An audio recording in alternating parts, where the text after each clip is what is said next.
오늘 우리에게 주시는 하나님의 말씀은 마태복음 5장 43절에서부터 48절까지입니다. 또 내 이웃을 사랑하고 내 원수를 미워하라 하였다는 것은 너희가 들었으나 나는 너희에게 이르노니 너희 원수를 사랑하며 너희를 박해하는 자를 위하여 기도하라. 이같이 한즉 하늘에 계신 너희 아버지의 아들이 되리니 이는 하나님이 그 해를 악인과 선인에게 비추시며 비를 의로운 자와 불의한 자에게 내려주심이라. 너희가 너희를 사랑하는 자를 사랑하면 무슨 상이 있으리요? 세리도 이같이 아니하느냐? 또 너희가 너희 형제들에게만 무난하면 남보다 더하는 것이 무엇이냐? 이방인들도 이같이 아니하느냐? 그러므로 하늘에 계신 너희 아버지의 온전하심과 같이 너희도 온전하라. 아멘. 우리에게 익숙한 예수님의 산상설교는 마태복음 5장에서부터 7장까지 기록되어 있습니다. 근데 그 7장까지 전체가 예수님의 말씀으로만 기록되어 있지는 않아요. 그 마지막 두 개의 구절은 예수님의 말씀을 듣고 난 뒤 그 말씀을 들은 사람들의 반응을 기록하고 있습니다. 내용은 간단합니다. 그들은 놀랐습니다. 그동안 그들이 들어왔던 서기관들을 통해서 들어왔던 하나님의 말씀과는 차원이 달랐기 때문이에요. 최고의 가르침이었습니다. 그렇게 묘사되어 있지는 않습니다만 아마 그 가운데 있는 상당수의 사람들이 손뼉을 치지 않았을까 싶습니다. 기존의 서기관들을 통해서 들은 것과는 차원이 다른데 분명히 그렇다고 해서 새로운 내용은 아니에요. 뭔가 들어본 내용 같긴 한데 확실히 핵심이 달랐다는 것이죠. 그리고 말에 권위가 있어요. 그러니까 기존에 익숙하게 들었던 말씀과 비교해서 조금이라도 다르면은 사람들이 일단 좀 거부 반응을 일으킵니다. 근데 예수님의 말씀은 달랐어요. 그럴 수밖에 없죠. 서기관들은 일단 사람이고 예수님은 그분이 곧 말씀이 육신이 되어 오신 하나님이시기 때문입니다. 그분의 말씀이 곧 하나님의 말씀이기 때문에 하나님의 말씀을 듣는 입장에서 새롭고 놀랍게 받아들이는 것은 당연한 일이라 할 수 있겠죠. 그렇다면 도대체 뭐가 그렇게 달랐기 때문에 예수님의 말씀을 듣고 난 뒤에 사람들의 반응이 그렇게 확연히 차이가 났던 것일까요? 일단 우리는 그들이 그동안 들어왔던 서기관들의 말씀을 한번 주목해 볼 필요가 있습니다. 서기관, 우리에게 보통 바리새인과 서기관 이렇게 묶어서 등장하는 인물들로 잘 알려져 있죠. 그 당시 그들은 하나님의 말씀, 특별히 율법을 필사하고 연구하고 가르치는 일을 힘쓰는 사람들이었어요. 딱히 어느 분파에 속해야 된다는 원칙은 없었지만 대부분은 바리새파에 속해 있었습니다. 그래서 보통 서기관들이 바리새인들과 같이 언급이 되는 거예요. 그리고 그들은 그렇게 사내들인 공회의 중요한 인물들이기도 하면서 헤롯 정부 내에 여러 가지 핵심 역할을 감당하는 그런 중요한 요직을 차지하고 있었습니다. 한마디로 말하면 정치적으로, 종교적으로 이스라엘 백성들 사이에서 지도자 역할을 하는 사람들이었어요. 그들이 처음부터 그렇게 우리가 흔히 아는 것처럼 나쁜 이미지의 사람들이었던 것은 아닙니다. 이미 처음에 말씀드린 것처럼 그들은 하나님의 말씀을 직접 손으로 필사하는 사람들이었어요. 그 당시에 지금과 같은 인쇄술이 없었기 때문에 일일이 사람들이 손으로 써서 기록을 남겨야만 했습니다. 보통 일이 아니죠. 쓰는 만큼 그들은 그 말씀에 집중할 수 있었고 자연스럽게 연구할 수 있었고 그래서 가르칠 수 있는 역량이 되는 사람들이었어요. 이 부분만 놓고 보면 그들은 훌륭한 사람들입니다. 그런데 왜 예수님께서 사역하시던 당시 그들은 그렇게 안 좋은 이미지의 사람들이 된 것일까요? 당연히 말씀을 가르치는 입장에서 많은 유대인들에게 존경을 받는 사람들이었어요. 그리고 헤롯 정부 내에서 여러 요직들을 차지하기 시작하면서 점점 그들의 위상은 종교적으로 뿐만 아니라 정치적으로도 올라가기 시작합니다. 다른 유대인들 뿐만 아니라 또 그 팔레스타인 지방에 살고 있는 또 헬라인들, 그러니까 이방인들 사이에서도 어느 정도 인정을 받는 위치까지 올라가게 돼요. 보통 사람들이 그렇게 신분이 계속해서 상승하다 보면 초심을 잃는 경우가 많다고 하죠. 그들도 예외가 아니었어요.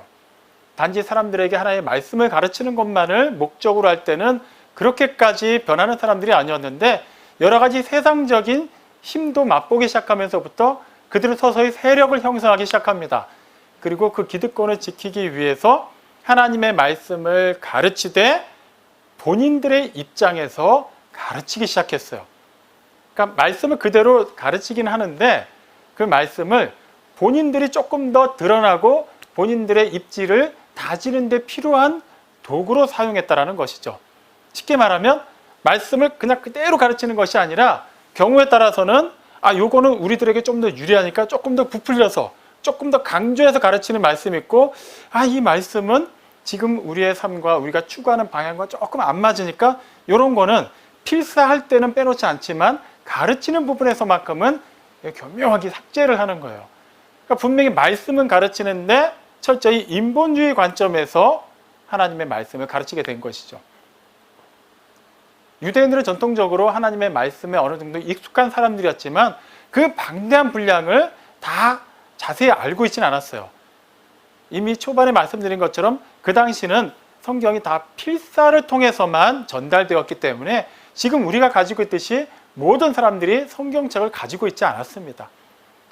당연히 그거에 대해서 잘 알고 연구한 서기관들을 통한 가르침 중심으로, 그리고 중요한 핵심 구절들을 외우는 것을 중심으로 해서 그들은 하나님의 말씀을 이해하고 있었어요.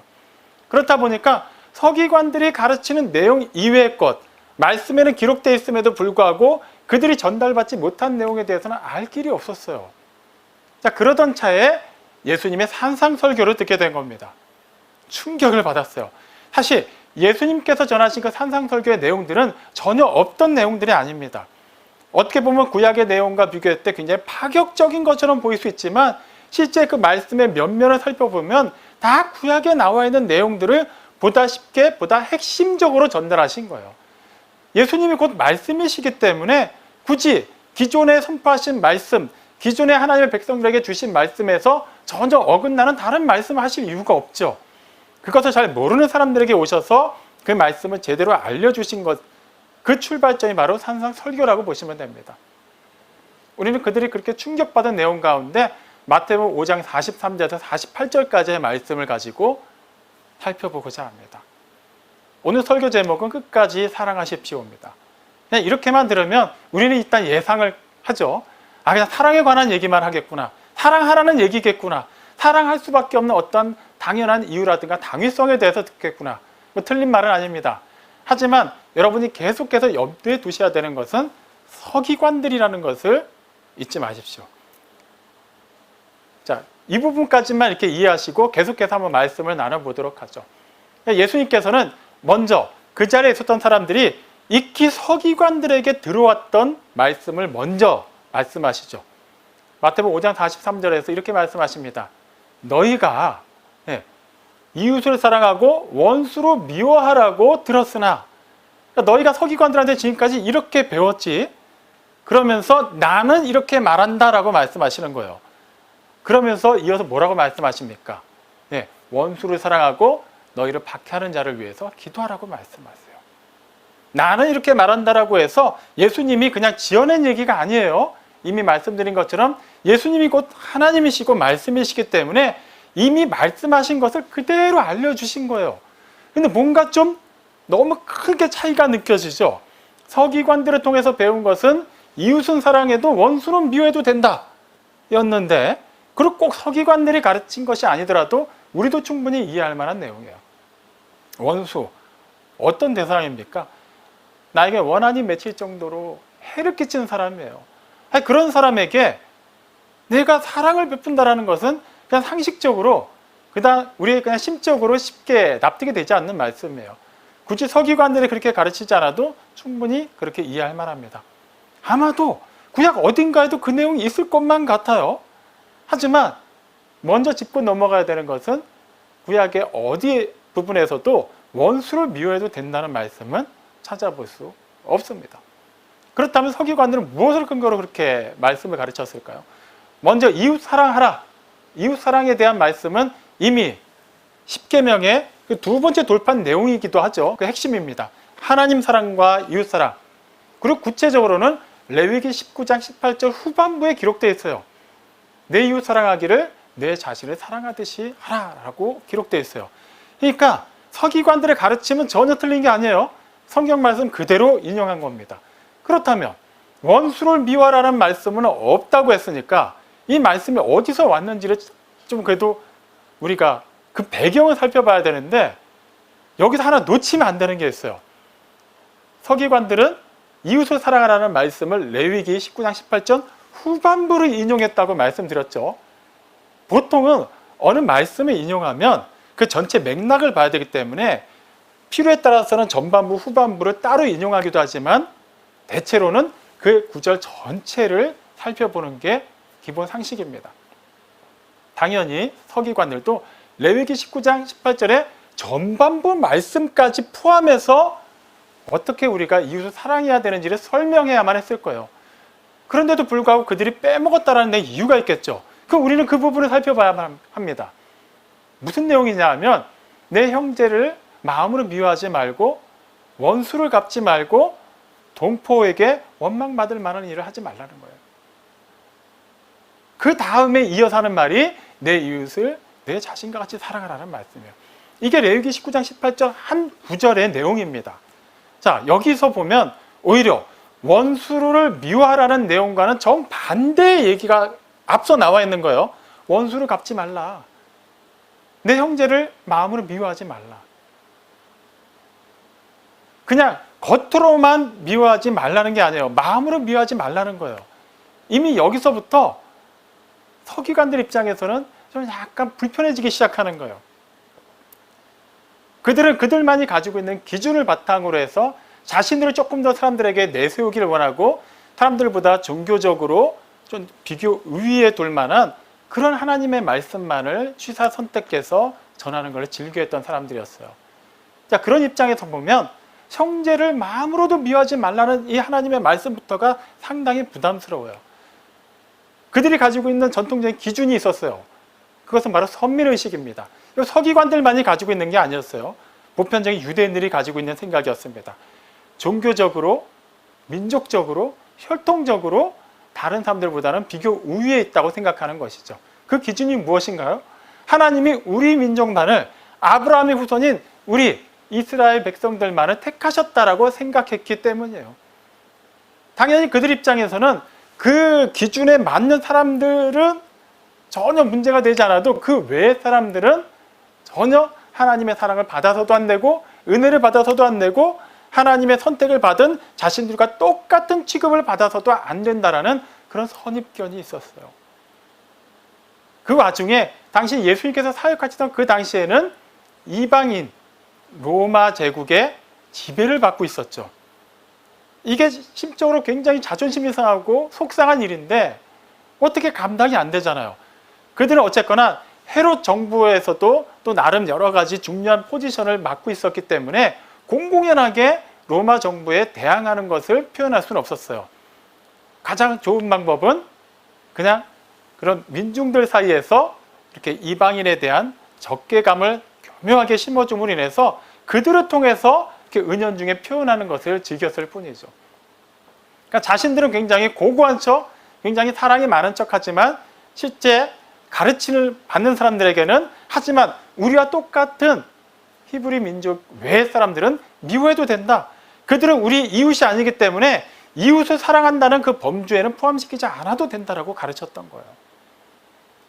자연스럽게 그들에게는 로마인들 뿐만 아니라 사마리아인들도 그 이웃의 범주에서는 벗어나게 되었던 근거가 된 것이죠. 그것이 사마리아인들, 그들은 단지 혼혈인이라는 이유만으로 그들 또한 여호와 하나님을 믿는 사람들이었지만 인정하지 않았어요.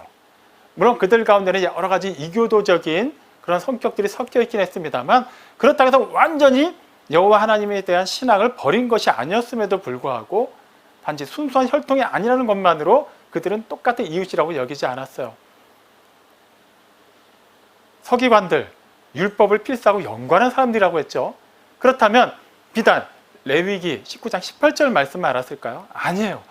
그들은 구약에 그들이 기록한 모든 말씀에 대해서는 정통한 사람들이었어요. 그렇다면 레위기 19장 18절 말씀뿐만 아니라 34절 말씀도 분명히 알았을 겁니다. 그 말씀의 내용은 다음과 같아요. 너희들 가운데 사는 이방인 나그네들을 너희 본토에서 태어난 사람들과 똑같이 대해라. 그리고 그들을 너희 자신과 같이 사랑해라 라고 하나님께서 말씀하신 내용이 기록되어 있습니다. 알았을 거예요. 그런데도 불구하고 그들은 이방인들 그리고 자신들과 똑같은 선민이 아니라고 여겨지는 모든 사람들을 사랑하는 것을 행하지 않았어요. 그렇게 하려면 자연스럽게 그 말씀을 가르쳐서도 안 되겠죠. 그러니까 그런 말씀들을 교묘하게 다 빼고 왜곡을 한 겁니다. 그리고 성경에서는 원수를 미워하라는 말씀이 없다고 분명히 말씀드렸는데, 그럼 원수에 관해서는 어떤 내용들이 있을까요? 정반대의 말씀들이 기록되어 있어요. 참 놀라운 일입니다. 출애굽기 23장 4절에서 5절 말씀을 보면 우리 하나님께서 뭐라고 말씀하시냐면, 너희가 길을 가다가 너희 원수의 소나 나귀가 길을 잃은 것을 보거든 모른 척하고 지나가지 말고 그것을 반드시 그 주인에게 되돌려 주어라 라고 말씀하고 있어요. 또 그 뒤에는 무슨 내용이 있냐면, 또 길을 가는데 너희 원수의 나귀가 짐을 싣고 가다가 그 무게에 못 이겨서 넘어진 것을 보거든 그냥 지나치지 말고 그것을 일으켜 세우는 것을 도와주라고 말씀하고 있습니다. 어느 면으로 보나 원수를 미워하라는 것이 아니라 원수를 사랑하라는 말씀에 가까운 것이죠. 잠언 25장 21절에서도 비슷한 맥락의 말씀을 확인할 수 있어요.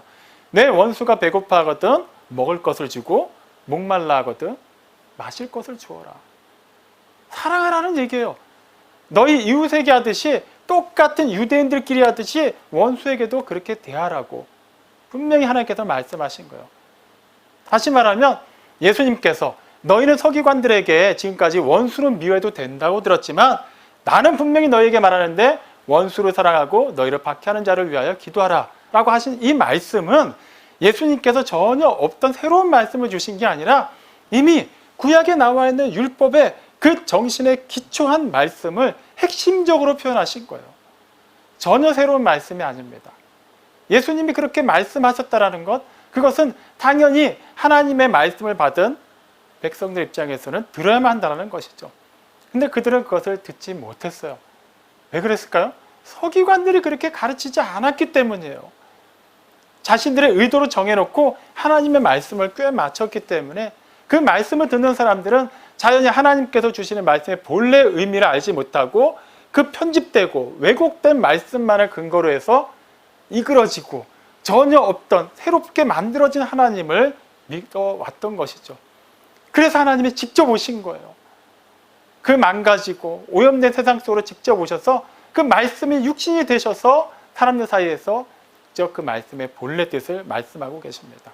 그 말씀은 지금도 살아 역사하고 계시죠. 그럼 자연스럽게 이제는 우리에게 그 말씀을 적용해야 된다는 것을 잘 아실 겁니다. 그럼에도 우리는 여전히 이 말씀을 쉽게 다가오지 않아요.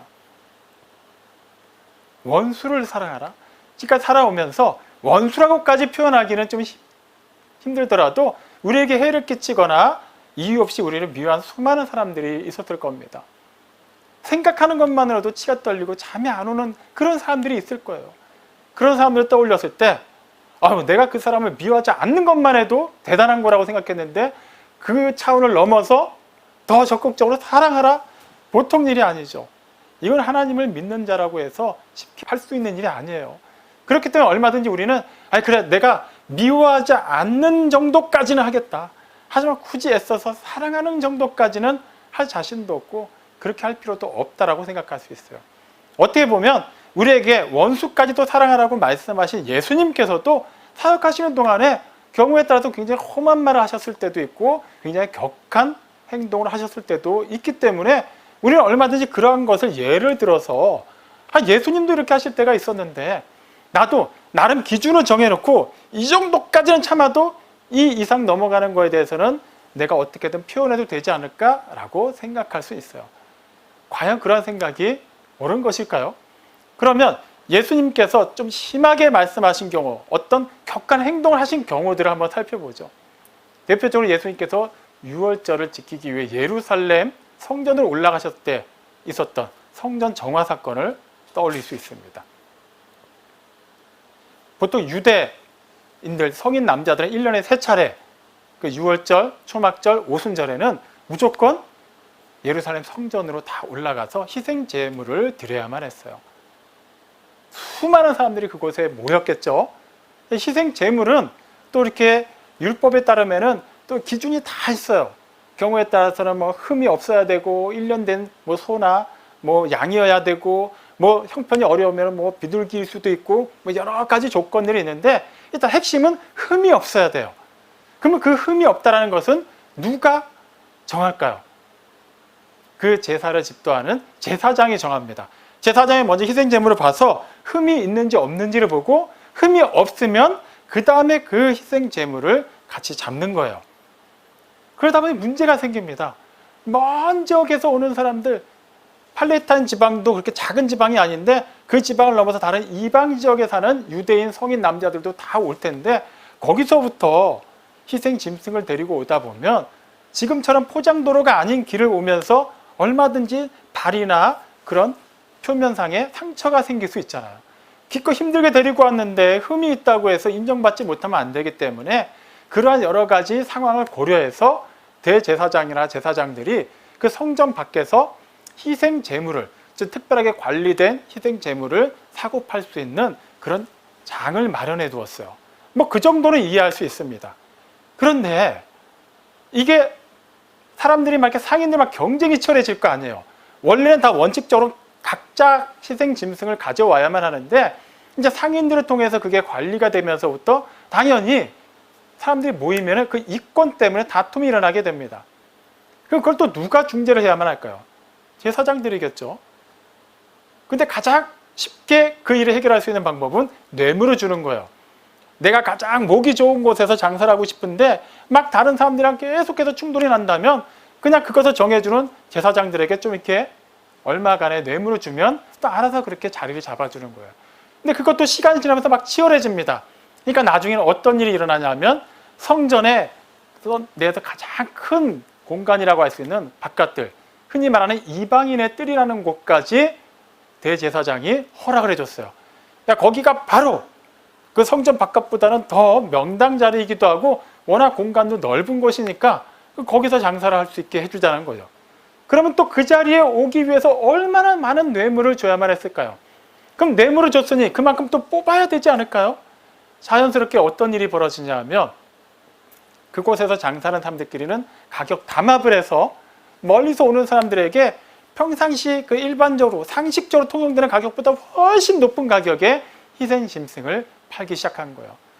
또 성전세를 내야만 하는데 성전에서만 통용되는 화폐를 따로 규정해 뒀기 때문에 여러 지역에서 온 사람들은 그 지역의 화폐를 쓸 수가 없어서 환전을 해야만 합니다. 그러니까 환전상들도 마찬가지로 그 성전, 그 이방인의 뜰까지 들어오기 위해서 뇌물을 주고 또 그만큼의 이득을 취하기 위해서 폭리를 취하기 시작하는 거예요. 다 공공연히 알지만 어쩔 수 없이 하나님께서 주신 그 율법을 지키기 위해, 절기를 지키기 위해 울며 겨자 먹기로 유대 사람들이 그 값을 지불해야만 했어요. 자, 그 상황을 예수님께서 보신 겁니다. 요한복음 2장 15절에 보면 예수님께서 노끈으로 채찍을 만드셔서 난리가 난 거예요. 막 그곳에 있는 막 소와 양들을 다 쫓아내기 시작했어요. 그 환전상들의 그 환전하는 그 탁자를 막 다 엎어버리기 시작했습니다. 막 비둘기들이 날아가고 동물들이 막 놀라서 막 뛰어나가고 돈이 막 사방팔방에 흩어지면서 그것을 줍기 위한 사람들의 그런 몸부림, 그곳에서 애초부터 그 희생 짐승을 사기 위해 모여든 수많은 사람들, 아수라장이었겠죠. 사랑의 예수님께서 왜 그렇게까지 하셔야만 했을까요? 네, 똑같은 상황을 기록한 마태복음 22장 13절을 보면 다음과 같은 말씀이 기록되어 있어요. 내 집은 기도하는 집이라 일컬음을 받을 것인데 너희는 강도의 소굴로 만들었다. 이미 이 이유는 우리가 살펴봤어요. 그곳은 정말 하나님의 집이에요. 하나님을 예배하기 위해 하나님의 임재가 가득한 곳임에도 불구하고 그곳에는 온통 세상 논리가 가득한 곳이었어요. 그리고 이방인의 뜰. 왜 이방인의 뜰이냐 하면 이방인들 가운데도 유대교로 개종한 사람들이 있을 거 아니에요. 그들은 어쨌거나 이방인이기 때문에 성전 안에 완전히 다른 유대인들과 똑같은 자격을 가지고 들어올 수가 없었습니다. 정해진 범위가 있었어요. 그 범위가 바로 이방인의 뜰이었어요. 거기까지는 들어올 수 있었고 거기서는 하나님을 예배할 수 있었습니다. 그 이상으로는 못 들어가요. 그런데 그것이 완전히 시장통이 돼버린 거예요. 온갖 짐승들의 그런 오물 냄새와 그 소란스러운 소리로 가득 차서 거기서 누가 예배를 드릴 수 있었을까요? 하나님께 예배 드릴 수 있는 공간을 그들은 뺏었어요. 하나님을 온전히 예배할 수 있는 공간을 세상의 논리로 가득 채웠어요. 강도의 소굴로 만든 겁니다. 그래서 예수님께서는 하나님 입장에서 하나님을 대변해서 그렇게 행동하신 거예요. 그분이 곧 하나님이시기 때문에 그분이 화를 내신 그 장면은 우리가 화를 내는 것, 우리가 사람들의 어떠한 잘못을 지적하는 것과는 차원이 다른 거예요. 감정적인 것이 아니라 하나님의 그 거룩한 속성에 비추어서 잘못된 것을 드러내신 겁니다. 또한 마태복음의 나중에 후반부에 보면 바리새인들, 서기관들과 이렇게 논쟁하시는 과정에서 그들은 굉장히 혹독하게 비난하시는 내용들이 있죠. 그냥 회칠한 무덤이라고 표현하세요. 그래서 죽었다고 표현하시는 거예요. 겉은 그냥 그럴싸한데 너희 안에 생명이 없다. 심지어는 왜 그렇게까지 말씀하셨을까요? 사랑이 많으신 예수님께서 왜 그들을 그렇게 저주까지 하시면서 혼내셔야만 했을까요? 마태복음 23장 13절 내용을 보면 그들이 자신들만 천국 문을 막고 서서 안 들어가는 것이 아니라 다른 사람들도 못 들어가게 하기 때문이에요. 그들이 지금 지옥 갈 거기 때문에 욕먹어도 싸다고 얘기하는 것이 아니라 그들뿐만 아니라 다른 하나님의 백성들조차 하나님을 온전히 만나는 것을 막고 있기 때문에 이 또한 하나님의 입장에서 잘못된 것을 말씀하신 거예요. 누가복음 5장 32절에서 예수님께서 분명히 이 세상에 오신 목적을 말씀하셨습니다. 나는 의인을 부르러 온 것이 아니라 죄인을 불러 회개시키러 왔다. 다시 말하면 그 성전에서 장사하던 사람들, 그 장사꾼들을 허용해준 제사장들 뿐만 아니라 또 바리새인들, 서기관들도 예수님은 다 사랑하는 마음으로 그들을 바라보셨어요. 하지만 그것과는 별개로 하나님의 그 거룩의 기준에서, 그 의의 기준에서 잘못된 것은 분명히 아니라고 교정해 주신 것이죠. 사랑장으로 알려져 있는 고린도전서 13장에 보면 뭐든지 다 좋은 것만 있는 것 같아요. 다 포용해주고 다 참아주는 것이 사랑이라고 기록되어 있는 것 같습니다. 하지만 고린도전서 13장 6절에 보면 불의를 기뻐하지 않냐고 진리와 함께 기뻐한다고 기록되어 있어요. 불의한 것도 다 사랑으로 덮어주고 포용하고 이해해준다는 것이 아니라 아닌 건 아닌 거예요. 하지만 우리가 감정적으로 대할 수 있는 어떤 영역에 대해서도 우리는 할 수 있는 데까지 사랑할 수 있어야만 된다는 거예요. 여전히 우리는 심정적으로 그렇게 받아들여지진 않습니다만 그렇게 될 수밖에 없는 이유가 무엇인가요? 우리가 계속해서 살펴보고 있는 요한복음 17장 26절 말씀이 그 답이기 때문이에요. 예수님을 사랑하신 하나님의 그 사랑이 하나님의 독생자를 향한 그 사랑으로만 끝나는 것이 아니라 우리 모든 그리스도인들, 예수님을 따르는 제자들에게도 동일하게 임하고 있다는 거예요. 단지 한번 사랑한다고 고백하시고 우리를 영원한 당신의 나라를 부르실 때까지 내버려 두시는 것이 아니라 우리 안에서 영원히 그 사랑의 하나님이 거하고 계신다는 거예요. 그 하나님의 사랑의 결정체라고 할 수 있는 예수님께서 또 다른 보혜사이신 영으로서 우리 안에 거하심으로 말미암아 우리는 하나님의 사랑에 계속해서 연합되어 있고 또 이어져 있다라고 말씀하신 거예요. 포도나무 가지에 포도가 맺혀 있어도 나무에서 떨어져 나가고 난 다음에는 더 이상 그것은 생명이 아닙니다. 당장 달려있는 포도는 따서 누군가에게 유익을 끼칠 수 있어요. 하지만 더 이상 포도는 맺지 못하죠. 하지만 포도나무에 붙어있는 가지는 포도나무가 살아있는 한은 계속해서 열매를 맺습니다. 근데 요한복음 15장 5절에서 예수님께서 어떻게 파격적으로 말씀하셨습니까? 나는 포도나무요, 너희는 가지다라고 말씀하셨어요. 영원히 살아계신 하나님께서 그 영원한 생명 안으로 우리 모두를 불러주셨어요. 그 생명으로 말미암아 우리가 살고 있고 그 생명이 우리 안에서 역동함으로 말미암아 우리는 이미 임한 하나님의 나라에 그치는 것이 아니라 영원하고 궁극적인 그 나라를 향해서 전혀 멈춤 없이 나아갈 수 있다는 거예요. 그렇다면 한때 우리가 은혜 받았을 때만 사랑의 열매가 맺히는 것이 아니라 우리를 통해서 계속해서 열매가 맺힐 수밖에 없겠죠. 그 말은 우리가 의식적으로라도 계속해서 사랑할 수밖에 없는 존재가 되었다라는 거예요. 이 세상은 공중 권세 잡은 마귀의 지배를 받고 있습니다. 당연히 세상의 논리에서 보면 원수는 참는 것도 대단하지만 어떻게든 갚아서라도 내게 생긴 이 상처에 준하는 상처를 내야만 그나마 한이 풀린다라고 생각하는 게 이 세상의 기본 정서예요. 하지만 우리는 세상에 속하여 사는 것 같지만 하나님께 속하였고 영원한 생명을 받은 자들이고 그 생명 안에 있는 하나님의 사랑으로 말미암아 그 사랑이 우리가 하나님과 원수 되었을 때에도 하나님의 아들이 우리를 대신해서 죽으심으로 말미암아 하나님과 화해하게 하신 그 사랑이라는 것을 안다면 우리는 그 사랑이 역동하는 그 매개체로서 하나님의 사랑을 이 세상에 전달하는 그 복의 통로로서 기꺼이 마땅히 사랑해야만 하지 않을까요? 여전히 나는 그렇게 할 자신이 없습니다. 그거는 정말 믿음이 좋은 사람들이 하라고 하고 나는 그냥 굳이 남을 미워하지 않는 선에서만 이 정도만 하고 살겠습니다. 충분히 그렇게 생각할 수 있어요. 하지만 여전히 우리에게 주신 말씀임에도 불구하고 사랑하는 데 있어서 사랑을 보다 적극적으로 표현하는 데 있어서 사랑하고자 하는 그 마음을 의지적으로 갖는 것에 있어서 우리가 부정적으로 여기고 그것을 한계라고 여기고 있다면 우리는 하나님과 상관이 없는 사람이라는 의미일 것입니다. 당연히 그렇지 않죠. 하지만 로마서 8장 7절은 분명히 말합니다. 육신의 생각은 하나님과 원수가 된다고 말해요. 하나님의 법을 따를 수도 없고 따르려는 의지도 없다고 말해요. 하지만 우리는 이미 로마서 5장 10절에서 살펴봤듯이 우리가 예전에 원수였을 때, 하나님과 원수였을 때는 그렇게 생각할 수 있었지만 이제는 하나님과 화해하게 되었어요.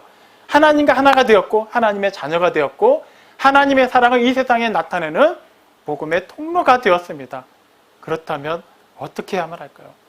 요한복음 13장 1절을 보면 예수님께서 세상을 떠나실 때가 다가오자 세상에 있는 자기 사람들을 사랑하실 때 끝까지 사랑하셨다라고 기록되어 있어요. 자기 사람들을 사랑하신 거예요.